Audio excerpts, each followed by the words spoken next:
This poor creature can't be my maker. Could it be some subspecies of vampire?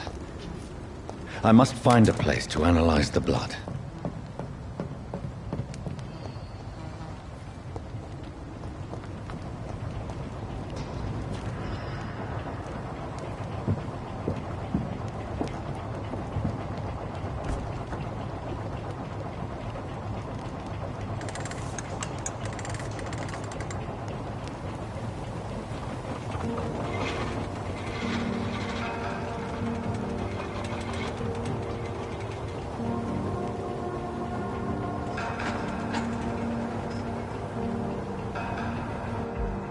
Where are we headed? We're on our way to the Pembroke Hospital. It's just across the canal. They'll have a bed for poor Mr. Hampton. William was... What manner of creature was he? Predator, prey, villain, and victim. Who can say? The important thing is that he's been stopped. Duly noted. And the woman? What... Who is she? What woman? Oh, don't play me for a fool. You used me to locate that skull. You must know who she is. And I thought you a gentleman. You shouldn't talk about a lady behind her back, but I will tell you she values her privacy. Were London as peaceful as she appears from the middle of the canal? If only that were the reality of the situation. To be honest, I've always tried to avoid this part of town. Pembroke Hospital is the last bastion between the rest of London and the epidemic. The flu has decimated the East End and the war still rages. Welcome to the front lines of a plague. This is where you work, Dr. Swansea? I am the administrator of Pembroke Hospital. I thought you were here in service of your mysterious order, the Brotherhood of... Of St. Paul's Stole, yes. But first and foremost, I'm a man of science. A physician, like yourself, Dr. Reed. How do you know who I am? No need for modesty. You are Dr. Jonathan Reed. A surgeon of some caliber and renown, if I'm not mistaken. You are correct, sir. I knew it! I had my suspicions. But when you took the blood sample from the corpse of poor William, I was certain. Dr. Reed. Marvelous. Have we met? I attended 3 of your seminars before the war. I have the utmost admiration for your research. And what a turn of fate. England's most esteemed blood specialist returns to London a vampire. That word, again. From a so-called man of science. I understand. Traditionally, the role of science is to refute myth, but when myth walks among us, the Brotherhood of St. Paul has dedicated its purpose to their study. There's so much for you to learn. Of that, you are right. Well, then let me be blunt. Join my staff at Pembroke Hospital. As a physician. I suspect you'll not find a better post of employment to contemplate your predicament. This is sudden. I was returning home to see my sickly mother. But alas, that was before contracting this... affliction. Dr. Reed, take a moment to consider. The post would be for the night shift, providing a good explanation for your absence during daylight hours. You'll be adequately reimbursed, and have a place to hide. I even had the forethought to bring some clean clothes. So, what do you say? It seems I have little choice, but yours is a generous offer, so... Beautiful friendship.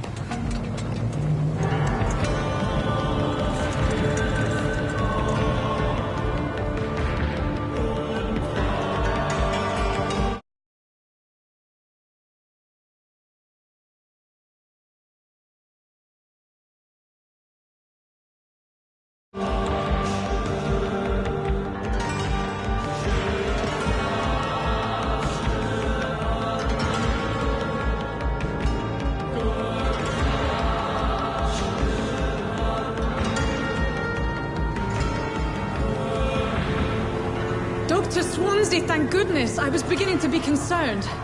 Worry no more, Nurse Crane, for I bring good news. Oh, Doctor, what a night. We lost 2 more patients. Nurse Scow said she couldn't take it anymore and resigned. Yes, well, I'll make a new rota in the morning. In the meantime, find a good bed for Mr. Hampton. Be sure to pay attention to his needs. Of course, Doctor. Oh, and Dorothy, Yes, Doctor? Dr. Reed here has just returned from the front. He served King and Country and will be joining us here at Pembroke. We're very lucky to have gained a surgeon of his talent, and one so experienced in blood transfusions. That is good news indeed, Doctor. Oh, yes.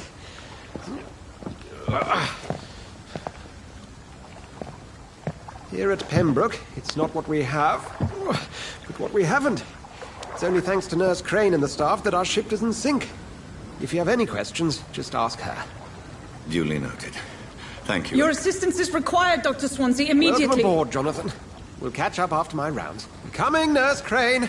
I'm coming.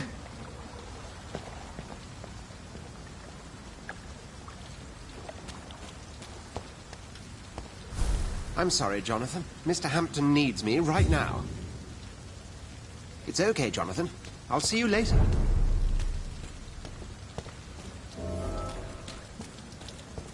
Come on, you bastard! You can do better than that! Nah, it's my turn!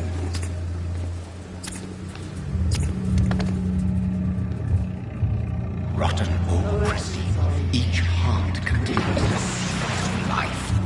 Drink at this river, try it all.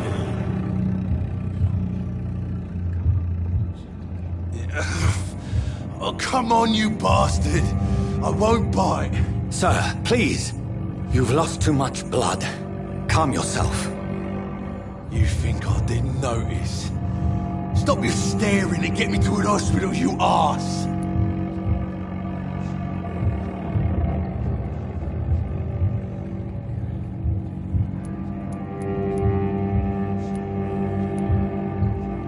Insulting a good Samaritan. Not exactly the way to get rescued. All right, sorry. I am in pain here. My guts are spilling out onto the street and you're yabbering on. Yes. That's a very nasty wound you've got there. Take my word, I am a doctor. Dr. Jonathan Reed. Name's Clay Cox. I'd appreciate you helping me to a better place, Doc. Follow me, Mr. Cox. Let me assist you to that better place.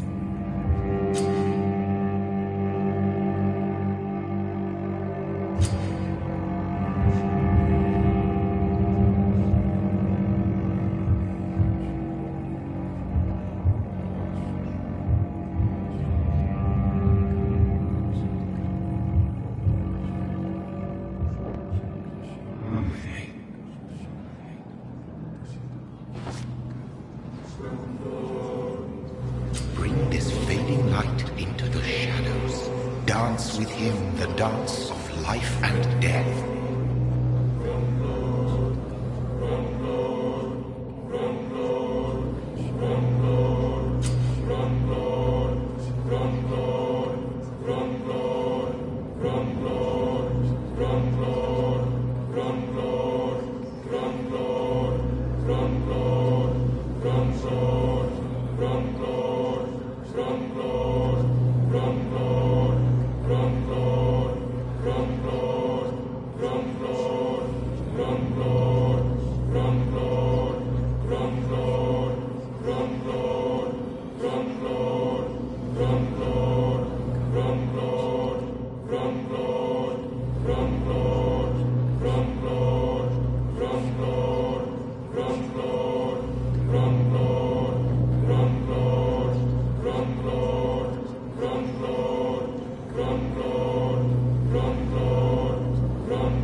No more.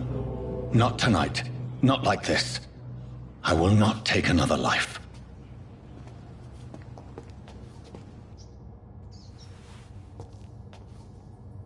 Whoa, I feel giddy. Did I black out? What?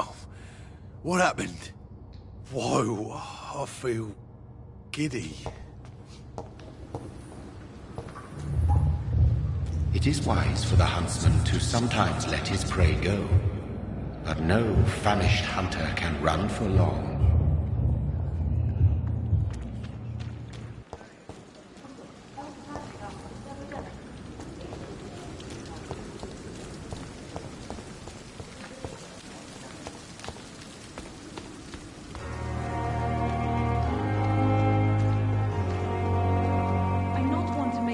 Doctor, Doctor, where have you been? I've little time to play hide-and-seek with new staff members, no matter how illustrious they may be. I found a wounded man by the docks. He answers to the name of Clay Cox. He requires urgent medical attention. Already making the rounds? That's the Pembroke spirit. I'll ask our porter, Milton, to bring him back immediately. Thank you, nurse. What can I do for you? Dr. Swansea insisted we provide you a quiet office. You'll find it on the second floor with your name on the door. Thank you. Nurse Crane, isn't it? Yes, Dorothy Crane. Welcome to Pembroke Hospital, Dr. Reed. Your office has been prepared.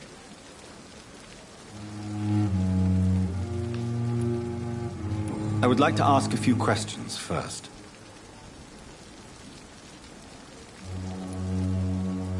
And Mr. Hampton, the patient we brought in, how does he fare? I gave him a sedative to help him sleep. Poor thing was in quite a state of shock.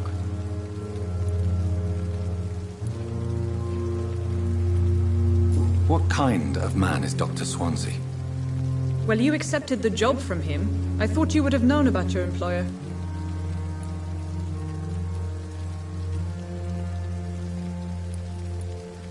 Apologies, I've only just met him the once. This is sudden. I've only just returned to England. Dr. Swansea is a brilliant surgeon and the most compassionate physician. It's right to assume Dr. Swansea knows far more about me than I do about him. You'll get to know him soon enough, and better than me. The administrator has better things to do than mix with us.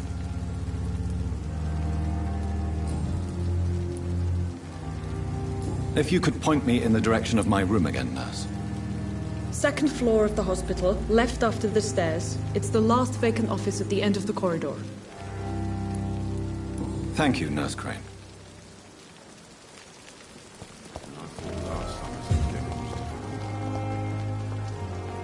Good evening, nurse. I'm Dr. Jonathan Reed, the new surgeon here at the Pembroke. Dr. Swansea has already told us about you, sir. I'm Nurse Gwyneth Brannigan. Welcome to the Pembroke Hospital. Did he really? It's a good thing I wasn't hoping to keep a low profile. All members of staff have already read about your new blood transfusion technique. Dr. Swansea made sure of that. I see. Well, I'm a little surprised, but I suppose I'll just have to deal with this unexpected notoriety. You must know, blood transfusions are Dr. Swansea's primary subject of research. He is convinced it is the future.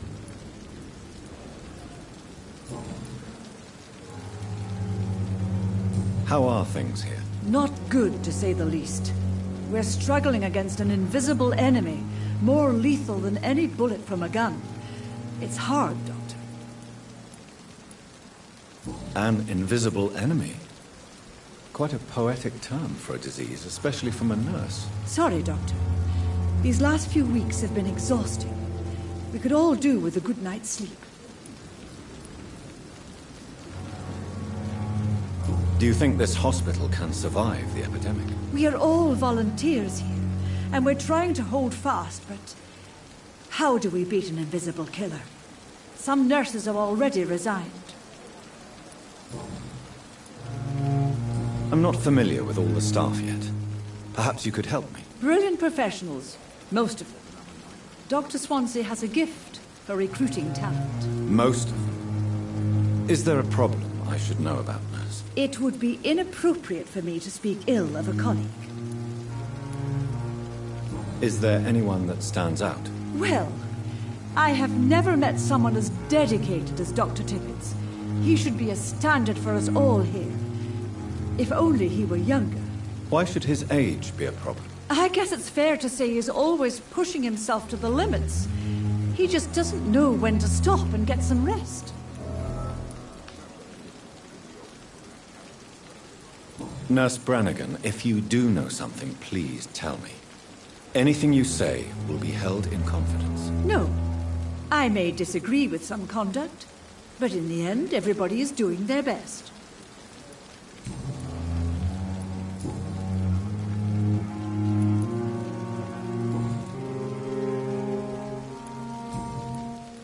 Goodbye, nurse. Call me if you need assistance.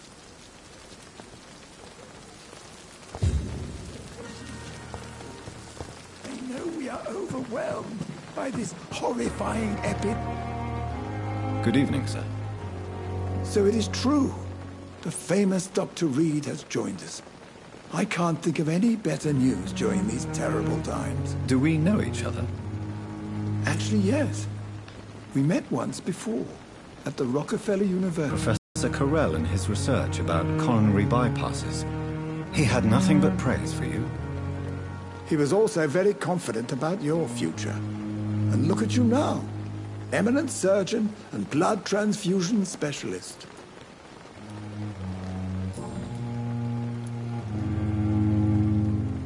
What is the Pembroke Hospital situation? And please, speak freely. This hospital is not exactly the best of London. I'm sure you are used to working in a better environment. It's more than enough. In any case, the personnel of a hospital are much more important to me than the building. Don't be misled by appearances, Dr. Reed. This hospital does not lack talented people. It just lacks hope. What can you tell me about the staff in the hospital? Some are really good, and others are not so good. But during this troubled period, there is no time for slander. I prefer to focus on the positive character traits. Tell me more about cherished people, then. Nurse Brannigan is a pearl. She is the most helpful and dedicated nurse I've ever worked with. A clever and cheerful woman. You really seem to admire her skills. I'll go even further. If she was a man, she would be a damn fine practitioner. Any opinion about the management? I don't always agree with Dr. Swansea's reserve, but I must admit he does all he can to keep this facility running during this crisis. Ah, yes, the burden of command. I was fed up with this concept while serving as a medical officer. Don't get me wrong. Swansea's a good administrator. I just wish he would get out of his office now and again. You're exhausting yourself, Corcoran. Maybe you should think about preserving your strength. No. We must keep on healing all those poor souls. We are the last rampart before chaos. Once more, unto the breach. You've nothing to prove, Dr. Tippett, to anybody. And we all praise your experience. Please, have some rest. I am perfectly fine, and I am not too old for this job.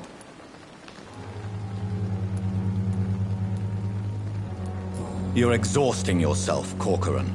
Maybe you should think about preserving your strength. No. We must keep on healing all those poor souls. We are the last rampart before chaos.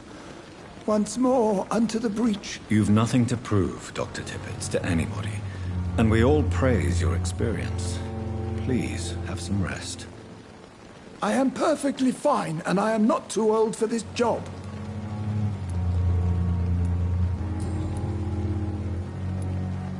Goodbye, Dr. Tippett.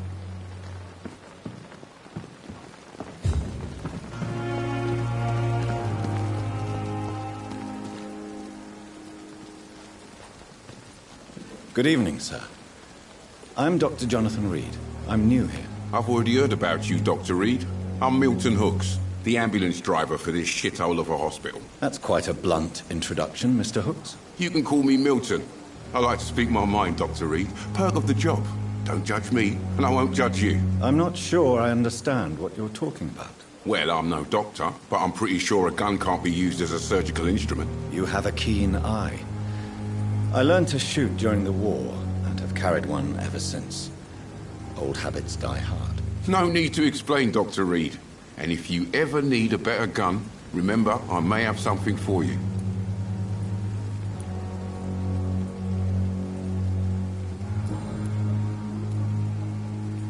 How is the situation around here? You want to hear the situation is all right? It's fucking awful. We lack everything, and it's getting worse every day. So what do you do exactly in this hospital? Apart from smuggling guns, I mean. I've been an ambulance driver since... too long, I guess. I'll bring sick people here night and day. It's a dirty job, but I get it done. Most of the time. Since you're on the front line, how is the sanitary situation in this vicinity? It's a complete disaster. It's even getting dangerous to enter some streets or buildings. Even the locals attack you. It sounds like things have been a bit rough recently. What's happened? Yesterday I got attacked by the patient I was bringing in. I escaped through the hospital's garden, but I lost my wallet when I was running. You left an infected patient outside the hospital?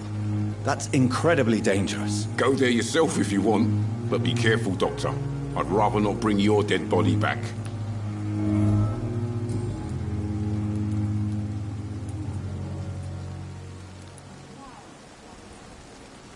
Are you really smuggling weapons through the hospital? And why not? I've already been attacked by patients, you know. And by gang members willing to steal my money. But you're not defending yourself.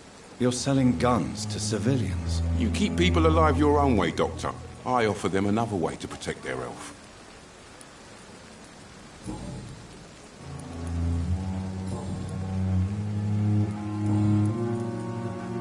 I'd like to see your goods. Wise choice, Dr. Reed. A reliable gun is what everybody needs these days.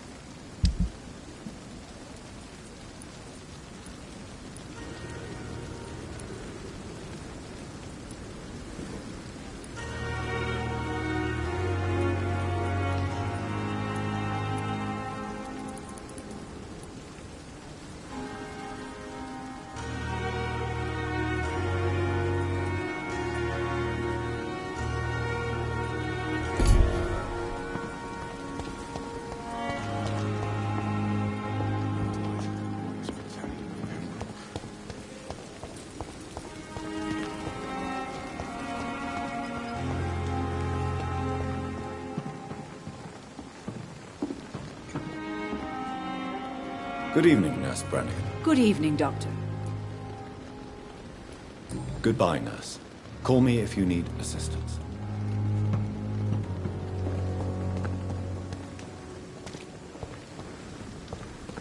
Dr. Swansea is right.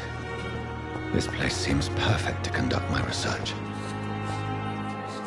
Good evening, Nurse. Good evening, Doctor.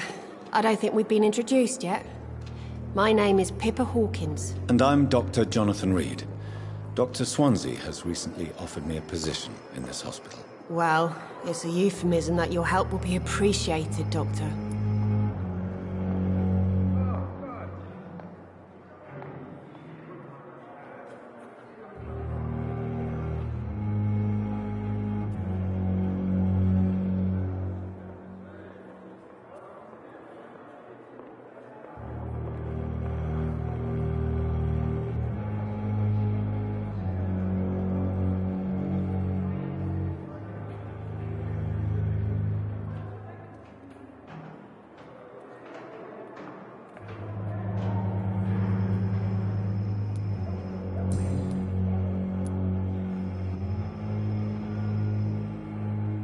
How would you describe the situation at the Pembroke Hospital? It's serious.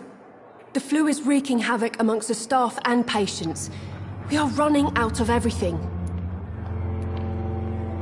You must get a hold of yourself, Nurse. Sorry, I'm exhausted. No one has any idea when this epidemic will be over. Nurse Hawkins, the Spanish flu won't last forever. Even the Black Plague didn't kill everyone. I wish I could believe you. But what if this epidemic was worse? What if in the end, nobody was spared? How long have you been a nurse? Well, long enough to see that the epidemic is winning. And no matter how qualified you are, don't tell me you'll change that. You'd be surprised what dedication can achieve, Nurse Hawkins. In medicine, sometimes we're just a test result away from a miracle. Sorry, Doctor. I don't want to sound bitter, but I'm just too tired to give a pep talk like Nurse Brannigan.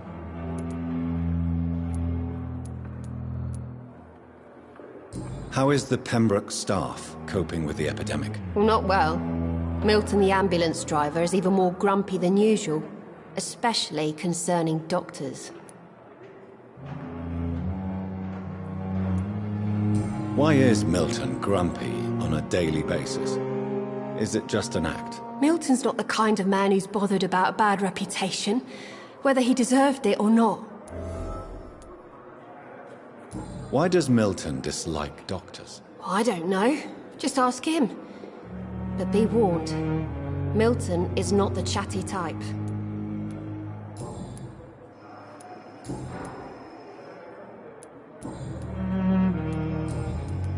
Goodbye, Nurse Hawkins.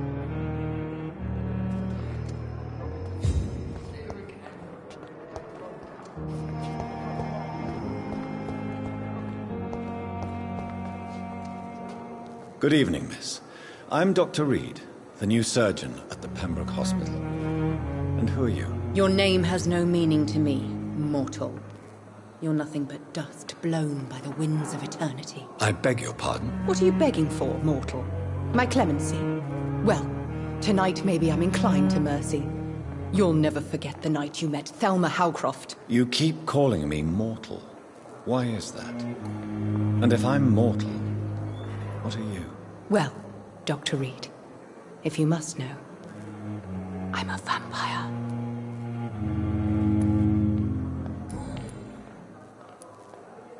And why do you believe you're a vampire? I don't need to believe anything. It is what I am. It is what I feel within this hollow shell of flesh. Please, describe to me how you feel. What is it like to be a vampire? I can hear my body crumble from the inside as my flesh cracks and fades. I sense the last pulse of pustulant blood within my drying veins. I see. Have you ever heard of Cotard's syndrome, Miss Howcroft? Never. It's a mental illness discovered by a French neurologist named Jules Cotard. The affected patients are delusional. They believe that they are putrefying, that they are dead, a ghost or a ghoul, or in your case, a vampire. Delusional, you say? Oh, sad and petty mortal. You can't even begin to understand the concept of immortality. And you think it is I who am delusional. I'm assuming you must be a patient here. Am I right, Miss Howcroft? It's only a cover. To hide from my enemies. I can leave whenever I want. As a woman, a spirit, fog, or bat. Who are these enemies you mentioned? Can you describe them? I cannot say for sure. But I sense their eyes on me from nearby. I feel them watching me every time I visit the garden near the morgue. The staff here are not your enemy. They're here to help you, to care for you. I'm not speaking of the doctors in white. I'm speaking of the men and women who hunt me. For I am a vampire. I see. Don't worry. These people will not find you here. I'll personally make sure they leave you alone. Thank you, mortal. But do not interfere with them, for you are no match for those that hunt me.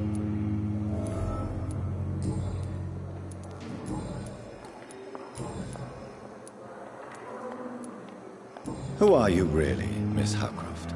I mean, apart from being a vampire. Is that not enough for you, puny mortal? What do you require? Proof of my powers? I'm curious to know who you were before becoming a vampire. It was such a long time ago, I don't remember. Centuries of unholy life can have strange effects on one's minds, you see? I'll leave you, Mistress of the Dark, to your nocturnal activities.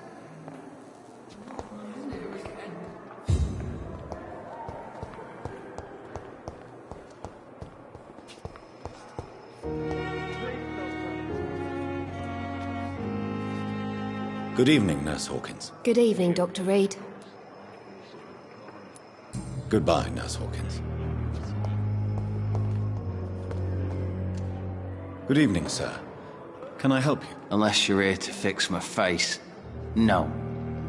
I don't think you can help me. I'm Dr. Reed. I've recently taken the position of head surgeon here. War injuries, am I right? You guessed right, Doctor.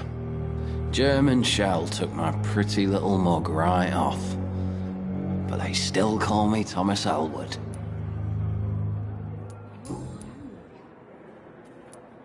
How is your stay with us, Mr. Elwood? Oh, it's bliss.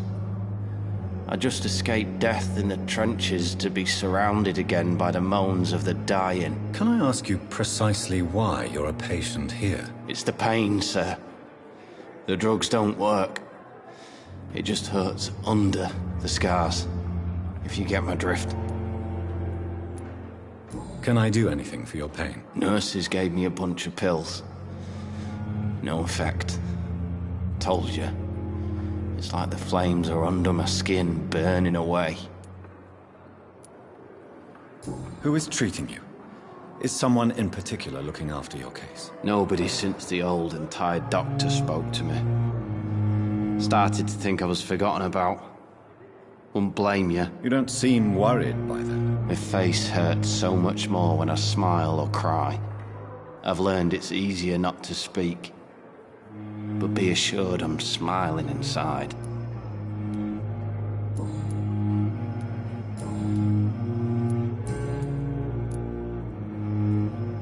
How close are you to Miss Hawcroft?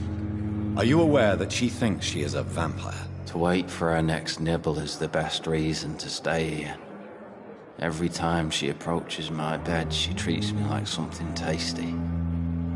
A normal person. Aren't you afraid? She may hurt you if the game goes too far. She's quite harmless, I can assure you.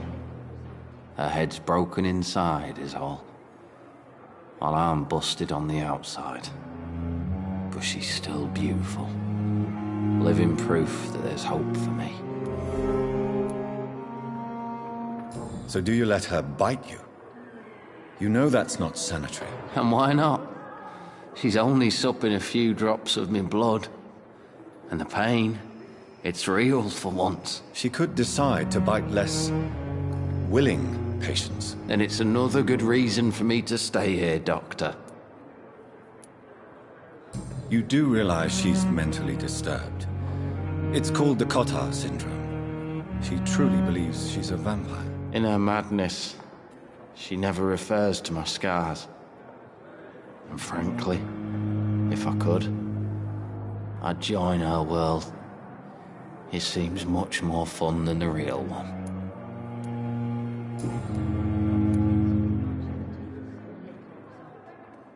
Where were you stationed, sir? Did you serve for long? I really don't want to talk about all this shit. No offense. I was pushing too much. I served in France myself. I just wanted to know what happened to you. You were an officer, weren't you? Then I doubt we fought the same war, sir. No offense. Goodbye for now, Mr. Elwood. Fear of disgust on every street corner. The daily routine. Good evening, Mr. Hampton. How do you feel? Dr. Reed, is it? Oh, sir, I must apologize for my behavior. What do you mean? I was not myself in the factory. Fear and exhaustion made me say awful things to you, I'm afraid. You remained perfectly nice and polite. A little delirious, perhaps. But who wouldn't be after enduring an abduction? Thank you, Doctor. That's a relief. Now all I need to do is rest and return to my flock.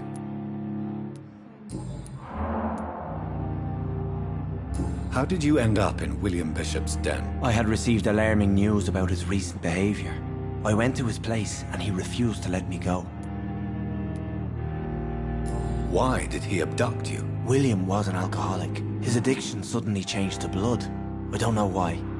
Just like a patient I met here. This Miss Hawcroft. You dared to enter this awful place alone. You're a hero, Mr. Hampton. Or a fool. I'm just a man trying to help his friends, Dr. Reed. William Bishop was a conflicted soul, searching for light. What is the general situation in the East End docks? The situation has always been tough, with a lot of tensions between the gangs and the Dockers' trade union. The Wet Boot Boys are very nervous since they lost their leader. Who leads the gang now? Since Clay Cox went missing, it's his wife Edwina who runs the show, with the assistance of her minion, Dooth Digby. Has the gang been threatening you? Ah, no. I've had this nickname for so long, you know, the sad saint of the East End. No one dares to bug a saint, not even criminals.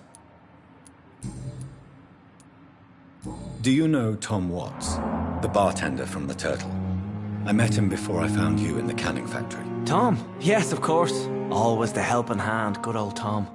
Without men like him, corruption and despair would have wiped out the East End long ago. People are still in despair. How could it be otherwise? The authorities have left us all to rot in this contagious nightmare. No drugs, no advice, nothing. It's a damn shame. Who should I avoid in this part of town, then? Any particularly evil figures? Not really. Most men and women are just doing their best. And it's not my habit to speak ill of people I know, Doctor.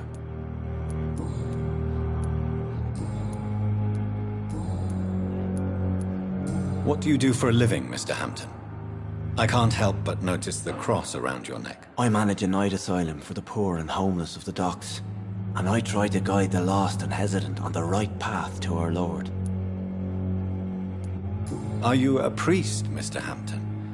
A deacon, maybe? Not at all, Doctor. I'm just a man of faith willing to preach the good word. Why didn't you use your cross against William Bishop? To repel him somehow? That's a very strange question, Doctor. A cross is no magical token, if that's what you were trying to say. Not mine, anyway.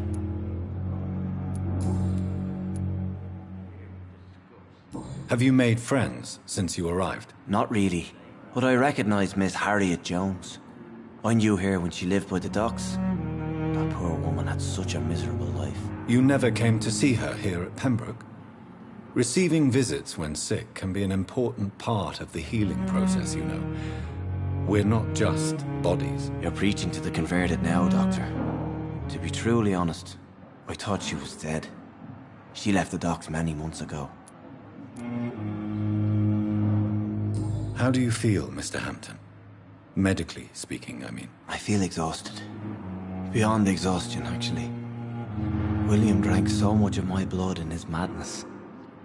I feel empty.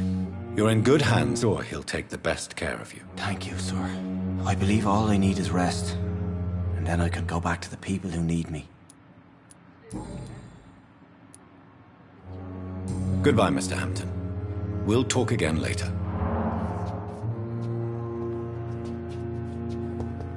It's locked.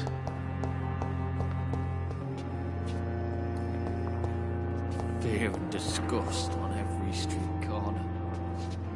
A daily routine. So many deaths.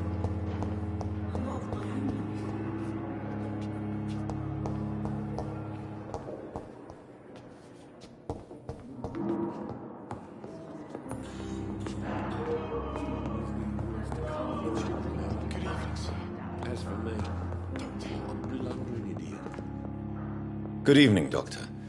I believe we're going to be working together. Dr. Reed. Dr. Swansea informed us of your arrival, but I could not dare to believe we'd have such good fortune. Such an honor, sir. Thank you. And you are? I am Thoreau Strickland, Dr. Thoreau Strickland. I'm a great admirer of your work, Dr. Reed.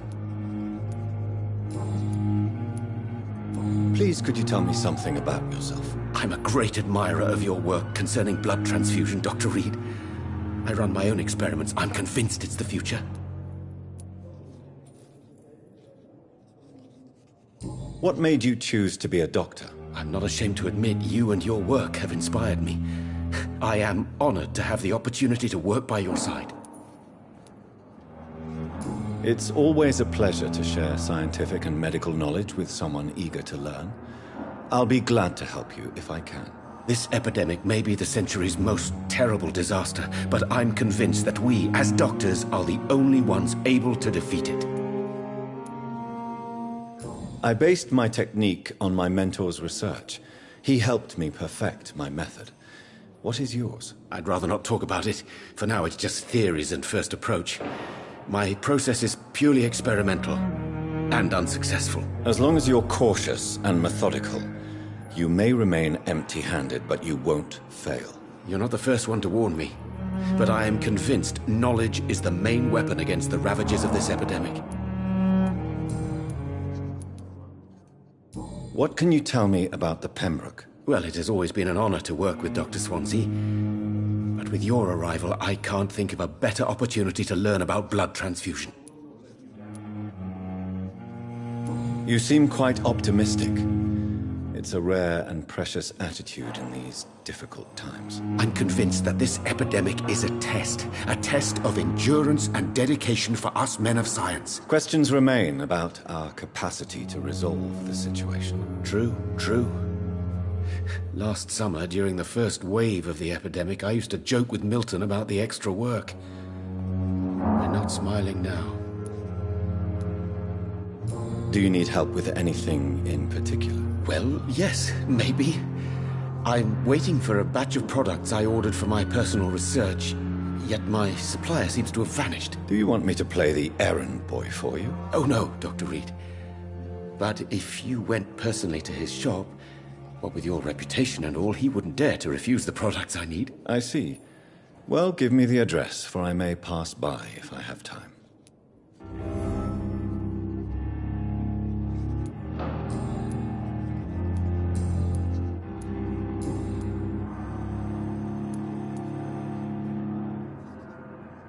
Tell me more about your willingness to experiment with new medical techniques. Harvey Fiddick is a patient suffering from a severe injury that could cripple him if not treated correctly. I'm convinced your blood transfusion technique could help him. What is it you really want?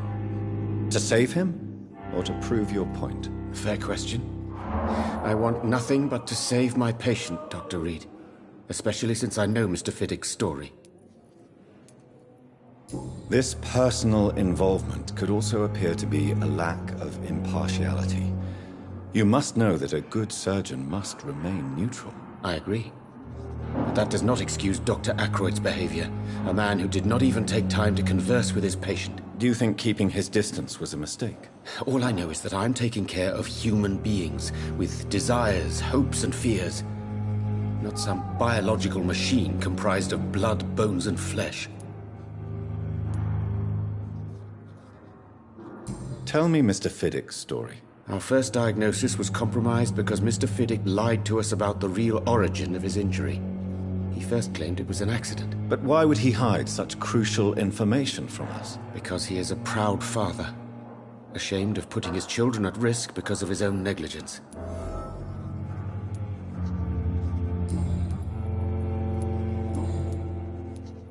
Goodbye, Dr. Strickland.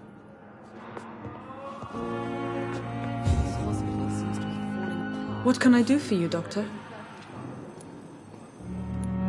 Thank you, Nurse Crane.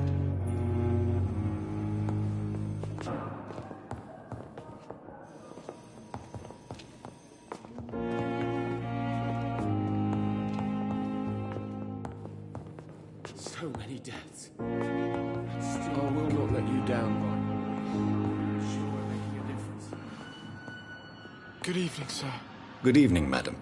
Can I help you? It's my son who needs you, sir. I'm Dr. Jonathan Reed. How can I help your son? I'm Beatrice Goswick, mother of Mortimer Goswick. Could you check on him, please, Dr. Reed? I've heard much of your talents as a physician. What can you tell me about yourself, Mrs. Goswick? Not much to say. Just take care of my Mortimer and I'll cover all the expenses. That's all that matters. Are you really that rich? Most of the patients here are of a more humble origin, if I may say so. Yes, thanks to my husband. May he rest in peace. I can cover any needed medical expenses. May I ask if you have an occupation, Mrs. Goswick? I'm a teacher by profession. I teach young women who are more ambitious about their futures than their families.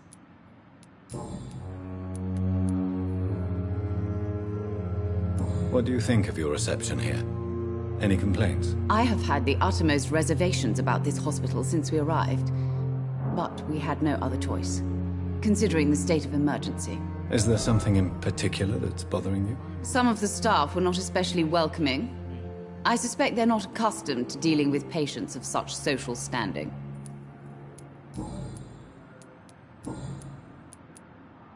Tell me more about your arrival at the Pembroke Hospital. What gave you such a bad first impression? The ambulance driver was quite rude, for a start. And that nurse, Miss Hawkins, seems to have quite a dubious attitude. What do you mean? She managed to secure a bed for my son despite the epidemic. It was a relief, but it wasn't cheap. She charged you for a bed? Yes, and I paid without question, considering the urgency of the situation. I share your concern, Mrs. Goswick. Be sure that I'll talk to the people involved. I don't expect compensation, Dr. Reed. But I'm aware such behavior would not be tolerated in other hospitals.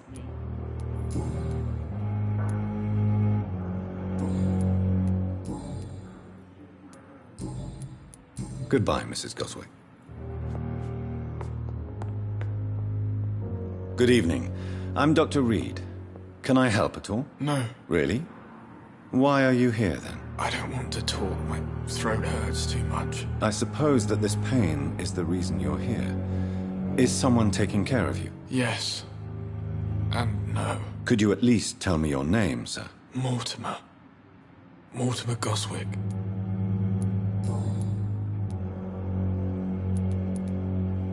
How painful is your throat, Mr. Goswick? So painful I'd rather not talk at all, Doctor. I'm sure you realize a doctor and his patient have to communicate, sir. Would it help if I gave you some paper and a pen? Not really. I see. Then maybe it's not just your throat that hurts, Mr. Goswick. Perhaps your sore throat is just the consequence of something more hurtful. Yes, maybe. But I don't want to talk or even write about it now.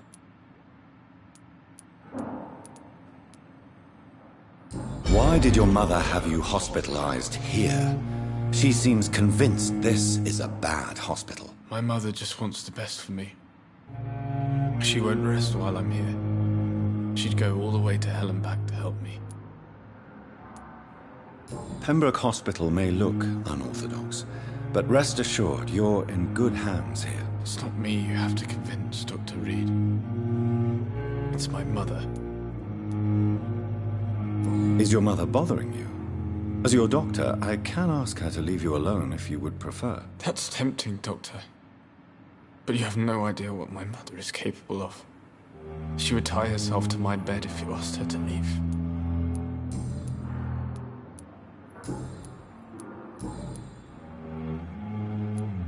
Tell me about yourself, Mr. Goswick. I don't want to talk, Doctor. I have to go now, sir. But don't hesitate to contact me if you need any help. Good evening, sir. Doctor. Good evening, Doctor. How is my son doing?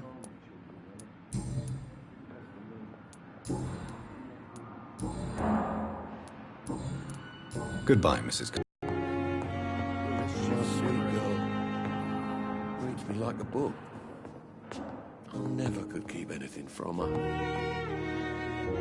Good evening, sir. I'm Dr. Reed. May I help you? I don't know if a third opinion is needed. Your colleagues are already arguing about my condition. I see. Would you mind telling me more about your situation? I'm Harvey Fiddick. All I want is to get me bloody arm fixed properly. Tell me about yourself, Mr. Fiddick. I'm just a regular guy waiting to get his arm fixed, so I can return to work and to my family. I was more curious about what you were doing before being hospitalized. I'm a carpenter, and a good one too.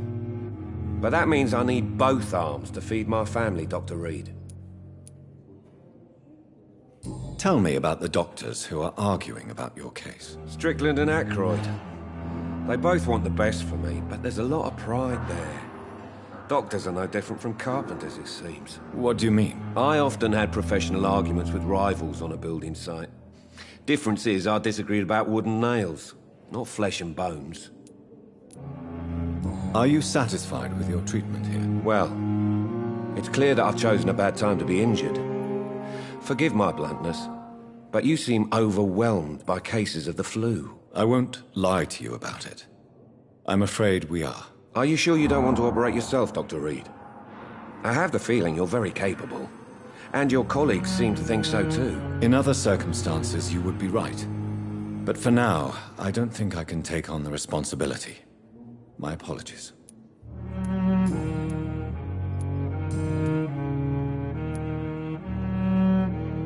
Tell me about your injury, Harvey. Why do you feel so guilty about it? My wife died because of me. And now I may lose everything because I've been careless enough to hurt myself. What an arsehole. How could your job be responsible for your wife's death? I was working a double. She went out to bring me a hot meal and got caught in a German bomb raid. You can't hold yourself responsible for your injury, Mr. Fiddick. Unless you tried to hurt yourself. Of course I didn't hurt myself. But I can't work until my arm is fixed. My children need to eat, Doctor.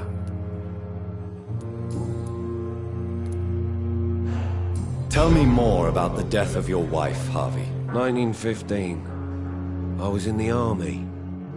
Building workshops for the Royal Flying Corps. Helen was happy I wasn't sent to the front. What happened? The Germans sent Zeppelins to bomb the construction site, but they missed their target. My wife was bringing my dinner when the bombs fell. I'm sorry for your loss. So many died during the bombings. I served in France and witnessed the carnage there. I would like to say that she didn't suffer. Truth is, I have no idea. I just know that I'm all that me kids have. Poor little bleeders.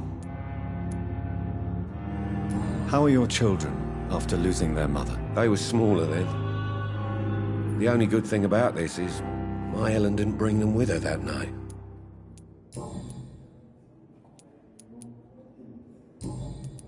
Goodbye for now, Mr. Fiddick.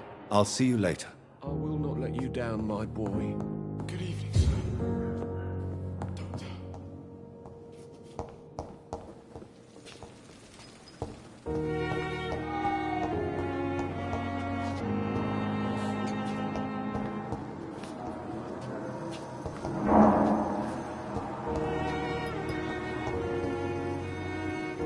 Good evening, Dr. Strickland. And good evening to you, Dr. Reed. Can I be of any help? Goodbye, Dr. Strickland. You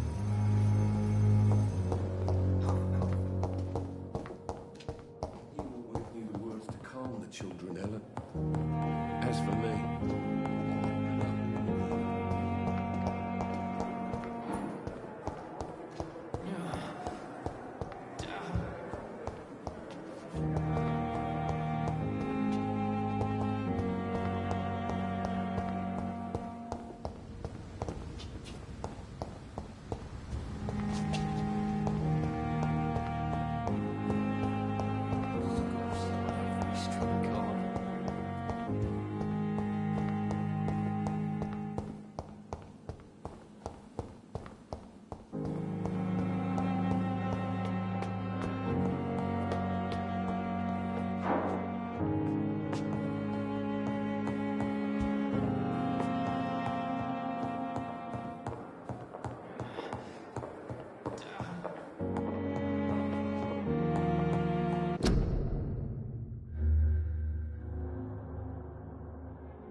It's locked, all right.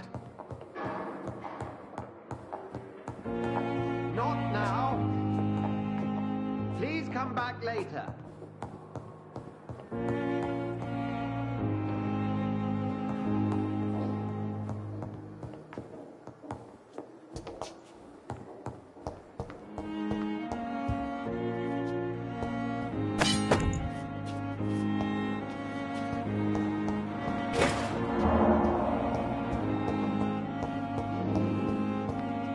It's locked.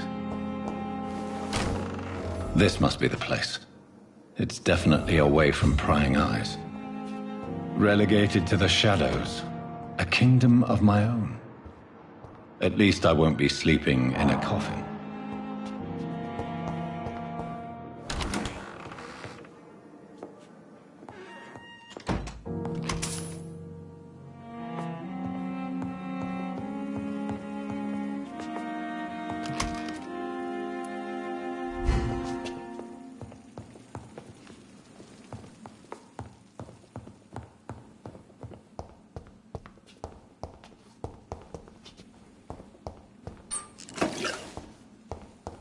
The flower's dying.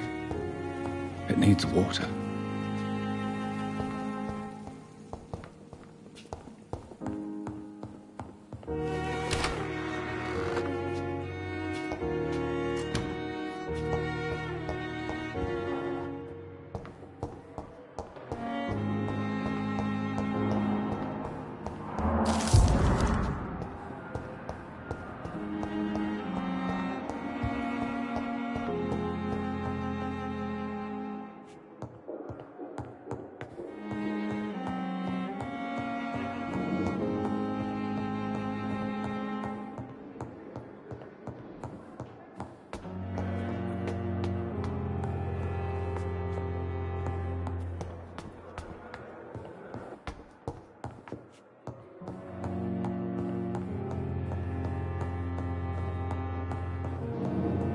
I'm busy right now.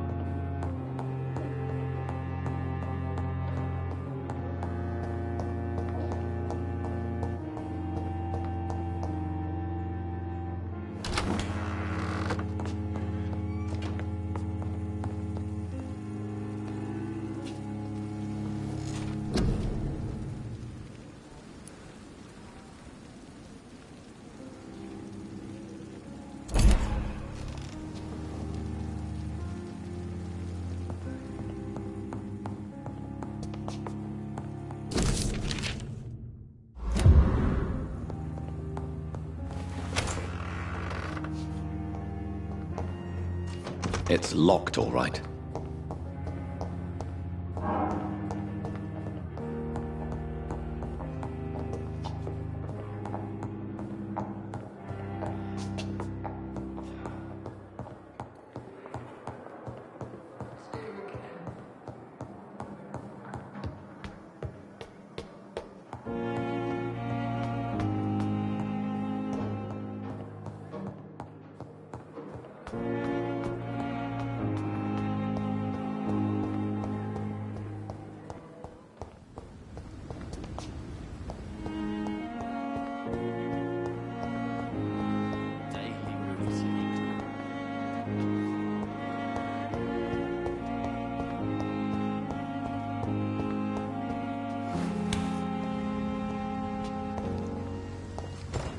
It's locked.